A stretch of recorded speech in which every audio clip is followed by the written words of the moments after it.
ओला असेल तर याला सगळ्या काय करायचं आहे, पूर्ण ओला करून याला पहिल्या दिवशी याला हे ओला करायचं आणि ओला करून हा पूर्ण भिजून द्यायचा. म्हणजे याच्यामुळे काय होईल की ओला असल्यामुळे याच्यात परत जीवाणू जे आहेत ते आतमध्ये शिरायला त्यांना योग्य वातावरण मिळणार. दुसरा, ह्यामध्ये खालच्या थरामध्ये जी काही गरमी आहे, पाणी आतमध्ये गेल्यामुळे काय होईल की ती गरमी कमी होईल, अमोनिया गॅस थंड होईल. म्हणजे ह्यामध्ये जे काही जीवाणू आहेत त्या जीवाणूला याच्यामध्ये योग्य वातावरण निर्माण होईल. आता आपण एक आकार घेतला, पूर्व पश्चिमचा आकार घेतला. पूर्व पश्चिम याच्यासाठी की आपली जी पृथ्वी जी आहे ती पृथ्वी पश्चिमेकडून पूर्वेकडे फिरतं. South pole, north pole, south pole magnetic source आहे, म्हणजे चुंबकीय एकामेकाकडे ओढणारी आहेत.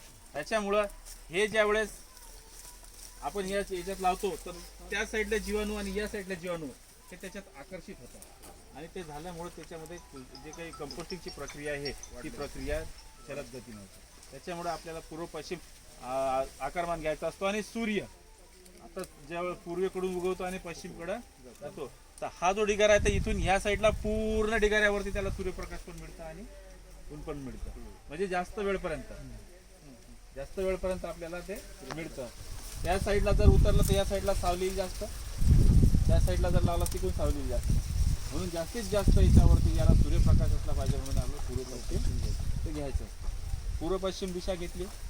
आता आपण साईड पाहिल्या, आयताकृती झाला, त्याच्या दोन साईड आहेत. आता हा आपण बेड लावला, बेडवरती पाणी मारून घेतलं, सगळं भिजून घेतलं. हा बेड आपल्याला काय करायचा होता, दुसऱ्या ठिकाणी प्लांट करायचा. म्हणजे याच्यातले सगळे काही आहे तर ते दुसऱ्या ठिकाणी, आणि तिथं आपल्याला ते पाणी मारायचं आहे. तिथं पाणी मारून घेतला, तिथं ओला करून घेतला. त्याच्यानंतर आपल्याला हे कल्चर टाकायचं, 1 किलो कल्चर. आता हे लावल्यानंतर, बेड लावल्यानंतर 13 छिद्र त्या साईडला आणि 13 छिद्र या साईडला, साईड ए साईड बी, म्हणजे लांबीमध्ये 13 छिद्र करून घ्यायचे. आणि 13 छिद्र करून घेतल्यानंतर त्याला प्रत्येक छिद्रामध्ये हे S9 कल्चरचं द्रावणचं आहे ते अर्धा लिटर पाणी त्याच्यामध्ये टाकायचं. आता ते पाहू आपण. हे पहा, हे कल्चर आहे S9 कल्चर. ह्याला हे काढून नावानं वेस्टेज नका करून, ते नंतर करतील ते बनवून घेतील त्यांच्या हाताने.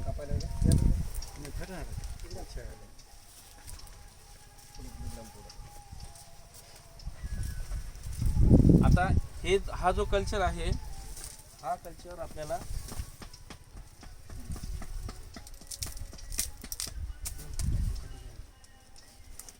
तेरा लिटर पाणी घ्यायचं आहे.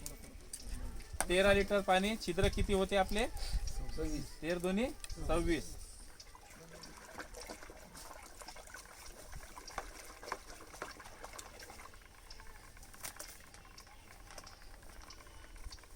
आता हे आहे आपलं कल्चर.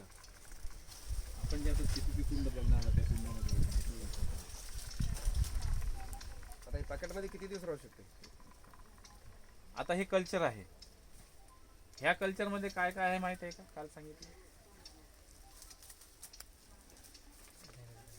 कल्चरमध्ये आपण काल सांगितलं की याच्यामध्ये कुठले कुठले घटक आहेत, काय कुठले जीवाणू आहेत याच्यामध्ये. बीडीपाशी 1 ते 35 ह्याच्यामध्ये rhizobium, azotobacter, azospirillum, trichoderma, indoleacetic acid, gibberellic acid.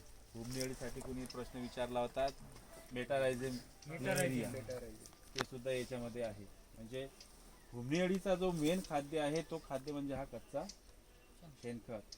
जिथं तिला शेणखत कच्चं राहिलं नाही, खायचं जर का अन्नच मिळालं नाही तर भूमनी अळी तर राहणार का, तिचे कोश राहणार का, नाही. म्हणजे भूमनी अळीची सुरुवात इथूनच तिथं शेतात जाते. हे कंपोस्टिंग केल्यामुळे भूमनी अळीचा प्रभाव ऑटोमॅटिकली आपल्या इथं कंट्रोलमध्ये येणार. आपल्याला त्याची कव्हर करायची आवश्यकता नाही. तर आपल्याला